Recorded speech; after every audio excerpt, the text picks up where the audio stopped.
Last episode, we filled in the space behind me with a horse testing facility and breedery. Today, we fill in this space. So hello everybody, my name is Python and welcome back to another episode here of Minecraft Survival from Python's World. Yeah, buddy, we are really starting to step on the gas in terms of filling in the remaining floor space in Firefly Falls here, huh, my friends? And if I've titled this video what I think I have, then yeah, you guys, if you've been around on this channel for a very long time, you'll probably get the reference. And that reference continues even, because my axe is actually called the Logfella. So today, my friends, I am going to be channeling my inner lone Logfella by dedicating this area to a tree growth area. And I've finally come up with an idea as to what we can use sort of the underside of the wealthy house for as well. I was gonna make this into a builder's market full of mason villages, but actually I decided instead that what would be a cool idea eventually is if we actually populate the wealthy house itself with mason villages. I think the other thing we're gonna do, since we have a little bit of space right here, we're gonna make ourselves a little bit of a Logfella outpost. Basically a build entirely dedicated to storing saplings, wood, and probably bone meal, because I just feel like that's a good way to go. Just have like a one-stop shop build for all of our wood resource needs. So, talking of the wood outpost, how about we make a start on that first? It's not going to be a very big build. It's not going to be a very extravagant build. It is literally just a build for storing wood. The first thing I think I want to figure out is the storage situation. We've got quite a lot of chests here, and if we take off the azalea bushes here, because they just produce oak logs, we have 11 unique kinds of logs you can get in Minecraft, including the nether ones. Do we think a singular double chest would be enough for each of the different wood types? Only if so, we might be able to get away with just having a whole bunch of chests situated like so. Maybe like a 3x4. And because there's actually 12 double chests here, I guess you could suggest that I'm future-proofing this build in case they wind up adding a new wood type in future. In terms of the other side, we're going to have ourselves storage for bone meal and saplings. And that's about it, really. When it comes to planks and all of the various other wood variated things you can make, like buttons and doors and such, they all belong in the storage cove. But yeah, in terms of the actual raw logs themselves and the ability to grow a bunch of trees, they belong in here. New recipe unlocked. Oh my goodness me, I completely forgot about the existence of shelves in Minecraft now. What the heck? Wait, can I make this like right now? I can! Dude! I completely forgot that these were added with the Copper Age update. Oh, man, I feel so behind. I mean, they're new, so why not experiment with them, play around with the new stuff just a little bit? The reason why I grabbed the strip wood is because I was actually wanting to make myself a few hanging signs, which is something I very rarely create. But yeah, I wanted to make some, so I could add a little bit of an entry porch kind of dealio to the Logfella outpost. So if we just pop back over to where it is, we'd put a lantern on one side and an oak hanging sign on the other. Logfella outpost. Maybe we should put some little decorative things on the top and bottom just to make it look a little bit cooler. Yeah. How about a pale oak checkerboard pattern floor? Because why the heck not, right? Got a little bit of white being added to the build. And you know what? I think it works pretty well. If you can't tell already, I'm going for a wood-only build here because, I mean, it makes sense, right? Logfella, logs, wood, it all goes hand in hand. Alrighty, my friends, and just like that, we have ourselves a Logfella outpost. A nice, simple build, nothing too extravagant, but enough to do the job of storing logs and storing the ability to get more logs. So, yeah, I think all we need to do now is maybe decorate the interior a little bit. I've got my creeper brother in a painting. We're going to have some of these here shelves put down as well. I feel like we should dedicate this Logfella axe entirely to this area. I feel like that'd be a cool idea, so I think it belongs front and center like that. Blimey, O'Reilly, does that look small though? Oh well, never mind. Maybe it goes on the left and to the right of it we can have ourselves an absolute ton of these here bone blocks. I got a lot of them and we're gonna need a lot of them, and it looks like you can store an entire stack of items in one slot, which is pretty awesome. Kind of reminds me of the old storage shelves and barrels from modded Minecraft back in the day. It's so nice to see more storage options being added to Minecraft though. Like, in all seriousness, it's really, really nice. Like, in recent years, what have we had? We've had barrels, shulker boxes, those shelves, and of course, we can't go forgetting about bundles, eh? Honestly, storage in Minecraft is just getting easier and easier, and you can use multiple types in the same build and it'll make the place look a bit better than just having banks upon banks of chests, right? Dude, I love this game. I really do. Wow, I've actually just completely wiped out my bones supply from the storage cove just so I could get myself the final stack of bone blocks I wanted to populate a shelf with. I'm actually gonna have to head down to my double skeleton farm and do some skeleton grinding at some point then, huh? In the meantime though, check it out. 5 stacks of bone blocks. That should keep us going for a fair while yet, my friends. Now then, where's my flower pot king box? There it is. I'm pretty sure I've got it nicely populated now. Yes, I do. Oh my goodness me, is that looking fantastic or what? Alright, so yeah, we can now finish decorating this place. Maybe a couple of flower pots like that. I'm thinking maybe one there.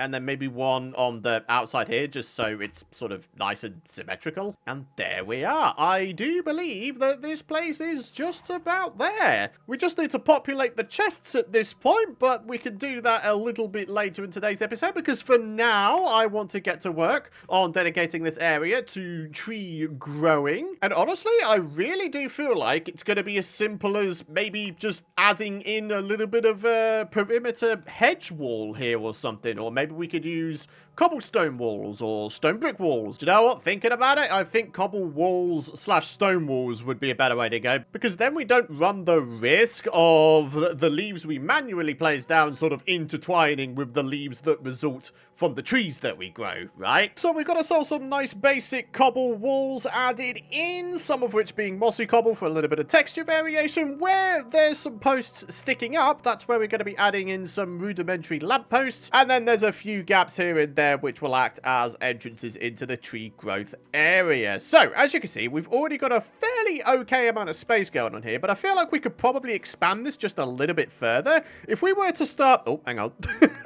So careless with my shovel. If I was to start shoveling out some of the mounds here, not all of it, but some of it, we should be able to expand our tree growth area a whole heap of a ton more. And now the good thing is, because we've got more than a 5-block height gap here, it means we should have enough space here, sort of even underneath the pathways, for trees to still be able to grow. So, yeah, basically, the fact of the matter is this. We should be totally fine. Alrighty, my friends, just a little bit of landscaping later, and I think we've got this area up to a point where I'm happy with it. So yeah, not looking too bad, eh, my friends? I think this is now a place ready to have trees grown in it. I think perhaps the only other thing I might want to do is replace the floor with podzol. I mean, if we're going to wind up growing spruce trees in here, it's going to turn into podzol anyway, so why not just cut to the chase? Question, does the podzol spreading from spruce tree growing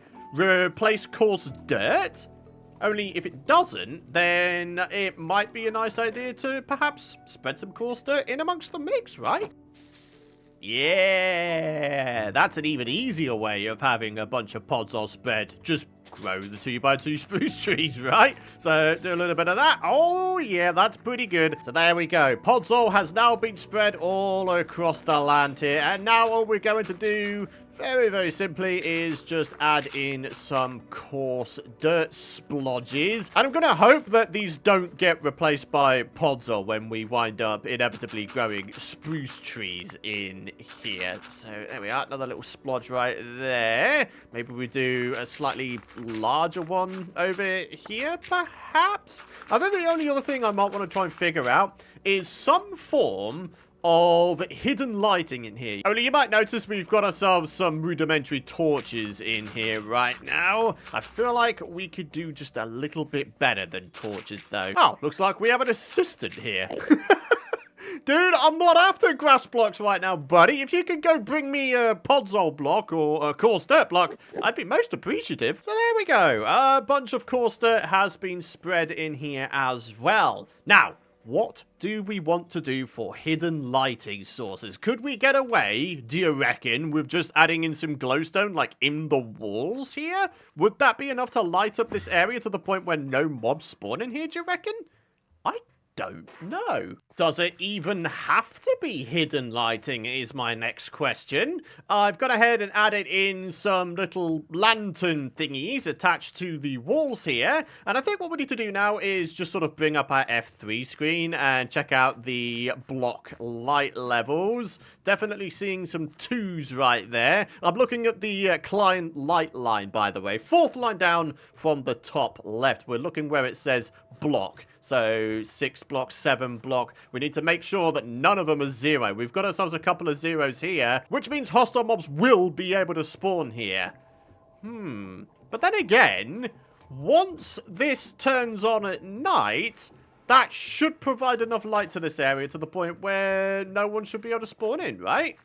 I hope. I guess to really test it out, what we need to have happen is for it to become nighttime. For now, though, how's about we get on with bone mealing the sort of exterior here a little bit. There's just a little bit of space where we can bone meal the ground. There's a little bit around here as well. So it's midday right now, so why don't we be nice and productive and start populating the Logfella outpost with a bunch of logs, saplings, and, well, I would have said bone blocks, but we put the bone blocks on the shelves, so we don't really have to worry about those. So, yeah, saplings and wood. So, with nighttime approaching, this is the progress I've made. This is my saplings box, and yes, I have included azalea in the mix in case we want to grab ourselves a bunch of azalea leaves for whatever reason. And then this little slot here is for any future wood types we wind up getting. So, nighttime is here. Let's see what the light levels are looking like now.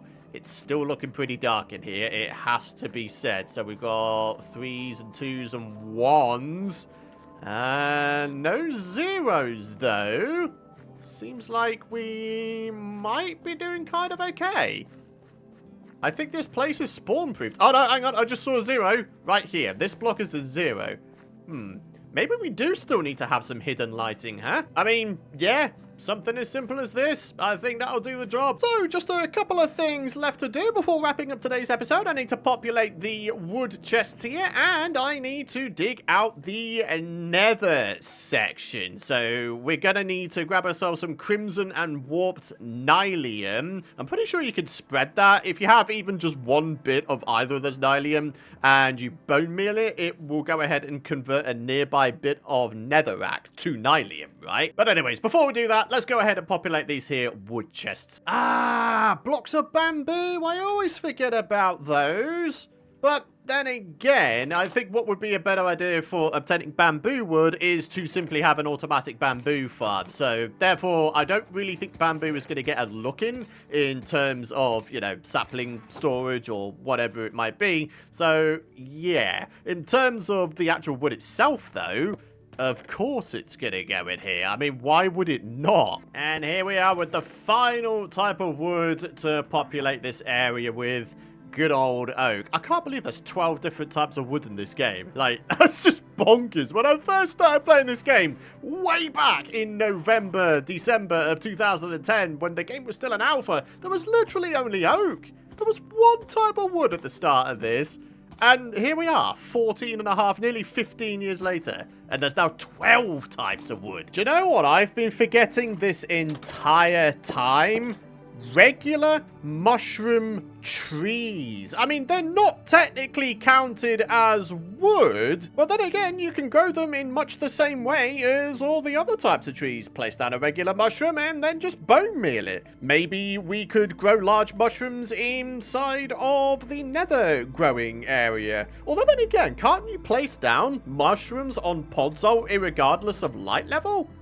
I'm pretty sure you can, right? So do you know what? I think I finally have a use for this other chest, in which case this one can be for like straggler bits of bone meal that we wind up getting. And this one can be for like mushrooms and mushroom stems. Let's go ahead and dig ourselves out a healthy sized room in here. And we're going to place down a big old netherrack floor. To ensure we have maximum efficiency when it comes to the nether trees and mushroom trees, I think we're going to dig this thing to be 7 blocks tall. That way, there's absolutely no chance of any of the wood blocks or mushroom blocks being outside of the reach of my trusty Logfella axe. Last thing I want to do is pillar up to mine out any wood or mushroom blocks. I'd rather just sort of stay on the floor. Be nice and lazy.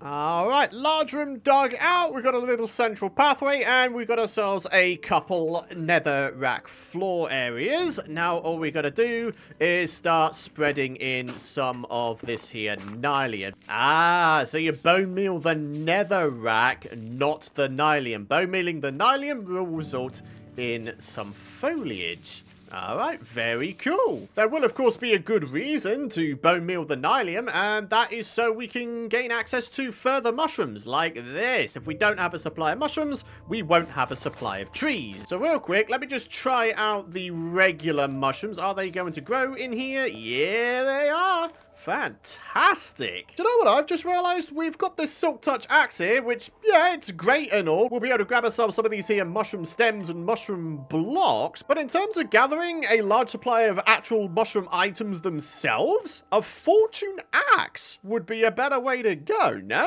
I'll be honest, I'd be very surprised if we already have ourselves a fortune axe. We'll have ourselves a bit of a look, though. I mean, we don't have any axes at all, let alone a fortune axe. Ah, okay, so at some point we're going to need to try and enchant one, or just create one. We do have ourselves a big old library selling every single enchanted book in our world, so yeah, should be pretty easy to get one. For now, though, let's enjoy grabbing a whole bunch of these here mushroom blocks. I'm not liking that little stone patch in the ceiling, by the way. I'm going to need to do just a little bit of a something about that. All right, so let's go ahead and give some of these trees a bit of a go. And I've just remembered shroom light.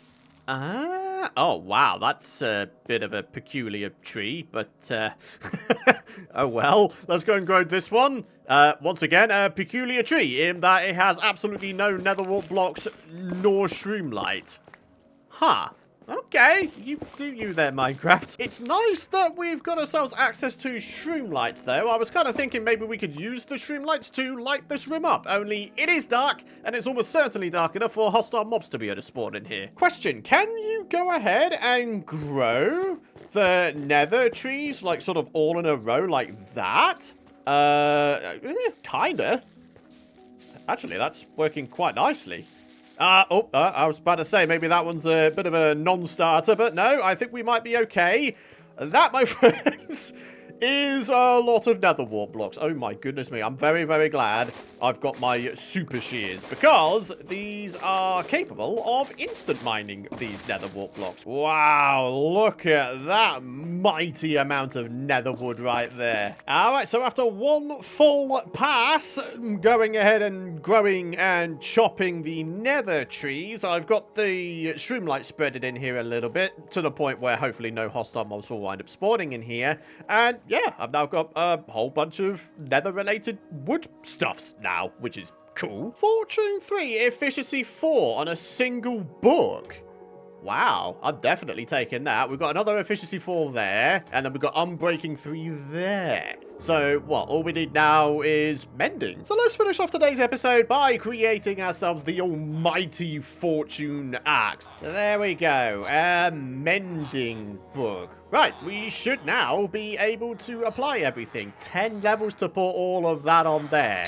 That's going to wipe us out of most of our levels straight off the rip. Oh my goodness me. All right, unbreaking 4 levels. Okay, very good. So here we are with efficiency 5. I don't think that's strictly necessary, but better to be safe than sorry, right? Now we just need a few more levels so we can apply the mending. Oh, a couple more levels even still, apparently. So here we go, folks. The mushroom multiplier. Fortune 3, efficiency 5, unbreaking 3, and mending. There we have it. Let's do this thing, my friend. Starting off with a brown mushroom. Okay, maybe that's too close to the wall. Yeah, okay, very, very good. Right, so if my thinking is correct, I should wind up with a ridiculous amount of mushroom items from this tree, right? Not really, interestingly. Okay, what about the red mushroom? Oh yeah, wound up with a great amount of red mushrooms. Maybe I just got unlucky with the brown mushrooms. Let's do the brown one again. Ah, yeah, there we are. That's a bit better, isn't it? 27. I've gone ahead and added an item frame at the entrance to this nether area with the sole purpose of holding the mushroom multiplier axe. This is not something we really need on us 24/7. It's a very sort of specialized thing, isn't it? If we want to grab ourselves a ton of mushrooms for stew, then yeah, this bad boy will come into its own. For now, though, that is going to wrap it up for today's episode. So let's do the comment of the day. And for today, that comes from Savio or Savio8823. Hey Python, love the vids. Will you be experimenting with new block palettes once Firefly Falls is done?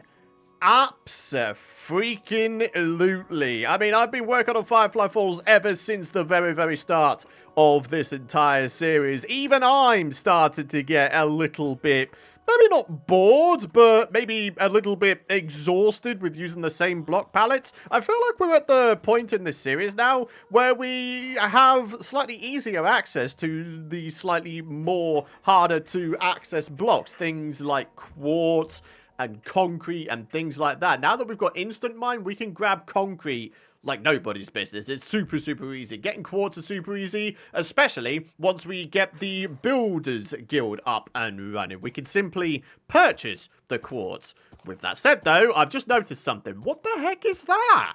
Have the nether trees been phasing through the roof into the eventual Builders Guild place? It has! Oh my gosh. Oh no, look, the warp has come through as well. Oh man, okay. I wasn't expecting this to be the case. Oh, it's even inside here as well. Oh my word, look at this. There's even part of the actual tree itself. Oh no. What the heck are we going to do about this? I've absolutely no idea. I don't know if there's like a proper solid way of stopping the nether trees phasing through the floor. But yeah, this isn't ideal, is it?